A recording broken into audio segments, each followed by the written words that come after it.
Olá pessoal, começando mais um vídeo aqui no canal com a montagem e decoração desse bolo de 20 por 10, que é aquele de 25 fatias até 30, massa básica de pão de ló, que eu já tenho aqui no canal, eu vou deixar na descrição para vocês, e uma caldinha básica de água com açúcar. Então eu coloquei meu primeiro disco de massa na forma, na mesma forma que eu assei, dei uma ajeitadinha nela e agora eu venho molhando com a minha caldinha. E se você não é inscrito aqui no canal, aproveite para se inscrever e ficar por dentro dos vídeos que saem por aqui.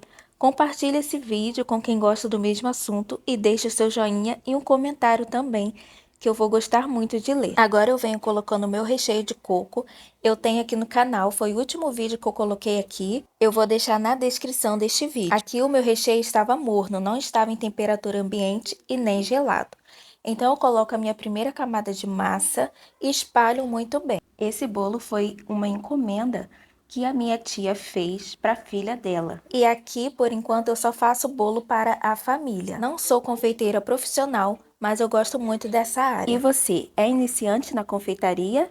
Ou também só faz bolo para a família? Ou já é profissional nessa área? Agora eu venho com a minha segunda camada de massa. Esse bolo eu cortei ele em 4 partes, então ele vai ter 4 de massa e 3 de recheio. A montagem do bolo para mim é bem tranquila, porque quando iniciamos em alguma coisa sempre temos dificuldade em alguma área, mas para mim é bem tranquila a montagem. O recheio só precisa estar bem estruturado, bem firme, porque aí você não vai correr risco do seu bolo desmoronar com o recheio e massa estando bem estruturado. E aqui o meu bolo, ele vai ficar mais ou menos com 11 centímetros, porque essa forma ela tem 10 centímetros.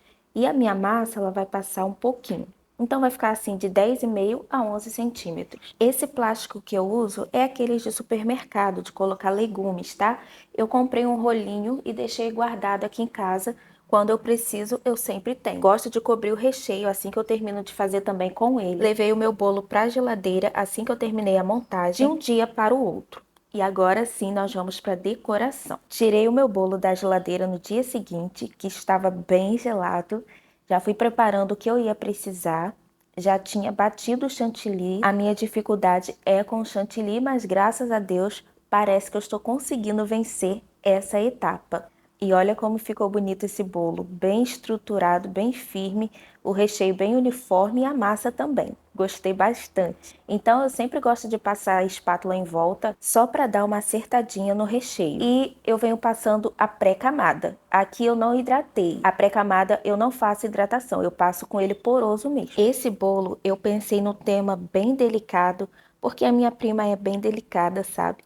Então eu pensei em fazer um bolo bem delicado, pensando no jeito que ela é. Estou usando o corante rosa seco da Fab. Estou aplicando aqui a camada generosa, né, para tapar a pré-camada, e estou aplicando a mão livre, não estou aplicando com a manga de confeitar. A manga de confeitar ela serve para nos auxiliar na quantidade que devemos colocar, porque vai sair bem uniforme. A mão livre não, a mão livre a gente já pesa mais um pouquinho ou fica bem pouco e a gente tem que ir colocando mais. Como esse bolo foi de última hora, não deu tempo de comprar manga de confeitar. Como eu moro distante da cidade, ficou bem complicado, então eu resolvi fazer a mão livre mesmo. Agora é só aplicar o chantilly por todo o bolo. Graças a Deus eu consegui hidratar bem o meu chantilly, porque eu sempre tinha dificuldade não em bater o chantilly, mas em hidratar.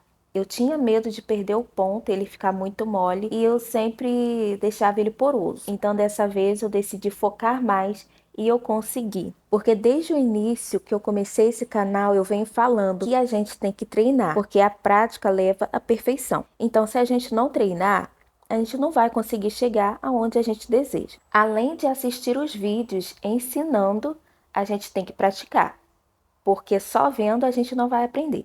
O que nos leva a aprender mesmo é a prática. Então, com a minha espátula lisa, a gente coloca os 4 dedos atrás da espátula e o dedão na parte da frente para segurar. A gente vai rodando a bailarina com uma mão e a mão que está com a espátula vai ficar parada, num ângulo mais ou menos de 45 graus. Ela não pode estar muito encostada no bolo e não pode estar muito afastada, ou seja, tem que estar ali no meio. Então, eu fui alisando o bolo E onde precisava colocar chantilly, eu ia colocando. E aonde precisava, eu fui colocando, fui alisando e fui fazendo esse processo quantas vezes foram necessárias até ficar do jeito que eu queria. Não precisa ter pressa, faça com calma, faça devagar no seu tempo, para que venha sair perfeito.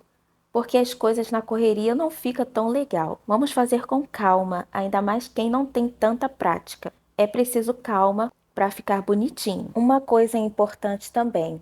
Comece a alisar o bolo pelo topo. Aqui vocês estão vendo que eu comecei pela lateral, mas foi porque eu esqueci. Mas nós temos que começar a alisar pelo topo. Olha quantas vezes foram necessárias eu repor o chantilly e alisar, até ficar do jeito que eu queria. Eu também não tenho muita prática em alisar, mas estou aprendendo, já avancei bastante. Não tenho muita prática com bico de confeitar, estou avançando bastante e eu tenho certeza que se vocês praticarem, vocês também vão avançar muito bem. Então agora estou alisando o topo, era para eu ter começado pelo topo, né? Então vou ter trabalho de alisar a lateral novamente. Vou tentar deixar aqui o mais lisinho possível, o mais retinho possível.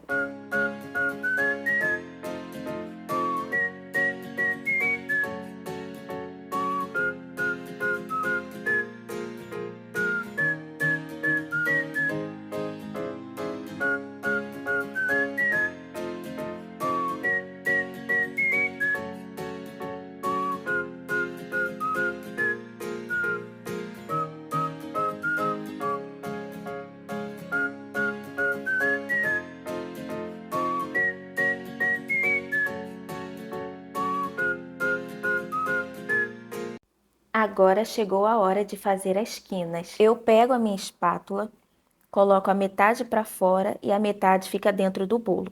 Então eu vou raspando e levantando levemente a espátula para cima. E é importante limpar sempre o excesso que você for tirando. Então agora eu vou jogar um pouquinho de glitter. Esse glitter eu comprei na Shopee. Que glitter maravilhoso! Ele deixa o bolo bem brilhante mesmo, funciona super bem. E eu resolvi arriscar numa decoração que eu nunca tinha feito na minha vida, não tinha treinado antes. E como eu queria um bolo bem delicado, essa foi a única decoração que veio na minha mente, que é fazer corações. Então eu assisti bastante vídeos, tá? Antes de fazer e fui colocar em prática. Alguns ficaram bonitinhos, alguns não ficaram tão bonitinhos, mas eu gostei bastante do resultado e quem recebeu esse bolo gostou mais ainda. Então eu fiz um pequeno corte na minha manga de confeitar e fui fazendo os corações em todo o bolo. E para dar um charme ainda mais nesse bolo, gente, que coisa maravilhosa! Eu diluí um pouco de pó dourado com álcool de cereal e com o pincel fui dando leve batidinha em cima do coração. Fiz isso em todo o bolo e ficou um charme. Em cima do bolo, eu estou fazendo umas conchinhas com um bico pequeno que não tem numeração, que eu já tenho ele já faz algum tempo. Então eu fui fazendo umas conchinhas em cima do bolo, bem devagarzinho para vocês verem. Vou pressionando levemente a manga de confeitar e vou fazendo movimento com a minha mão e vai ficando essa forma linda. Eu não sei explicar muito bem, gente, mas é isso. Para esse acabamento na parte de cima e na parte de baixo, eu deixei o tom de rosa seco um pouquinho mais escuro, só acrescentei um pouco mais de corante.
E agora eu vou fazer ondinhas lá na parte de baixo, em volta de todo o bolo. E é o mesmo bico que eu usei na parte de cima. Um bico pode fazer diferentes trabalhos. E assim é bom que não precisa ficar usando várias mangas de confeitar ou então usar o adaptador. Mas o adaptador é bem essencial. E agora, para finalizar esse bolo, eu vou fazer uma espiral na parte de cima. Poderia ter feito antes de fazer as conchinhas, né? Só que eu ia deixar liso e na hora eu resolvi fazer uma espiral. Então eu vou bem devagarzinho com o pincel e eu consegui fazer sem estragar os detalhes que estavam em cima. E vou jogar, né, novamente o glitter por cima. Eu amei o resultado desse bolo. Eu espero que vocês também tenham gostado. E depois que o meu bolo descansou, ele ficou num tom um pouquinho mais escuro, como vocês podem ver agora. Olha como que ficou perfeito, ficou lindo demais. Então, esse foi o vídeo de hoje e esse foi o resultado desse bolo. Eu espero que vocês tenham gostado. Até o próximo vídeo e tchau, tchau. Fiquem com Deus.